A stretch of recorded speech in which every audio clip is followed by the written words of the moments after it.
Le tableau de chasse, il dépasse une trentaine de sangliers abattus et quelques chevreuils. Donc un tableau extrêmement important qui confirme qu'à proximité de l'autoroute A31 et des voies ferrées, un nombre important d'animaux s'était de longue date replié. Donc il était important de réaliser cette opération exceptionnelle qui a nécessité la fermeture exceptionnelle de l'autoroute un dimanche matin pendant quelques heures.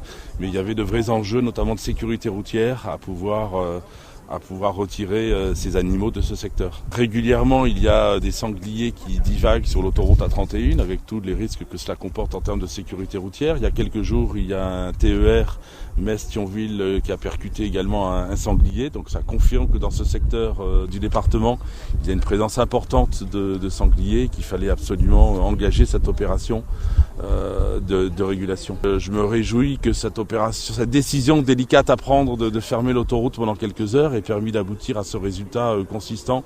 Donc une trentaine de sangliers abattus, en remerciant l'ensemble de ceux qui ont permis cette opération exceptionnelle, les maires des communes concernées, les adjudicataires des lots de chasse, les chasseurs, les lieutenants de louveterie, les services de l'État ont été partenaires dans cette opération exemplaire. Dans tous les départements français, on constate actuellement une prolifération des sangliers. Ça devient un enjeu dans beaucoup de départements.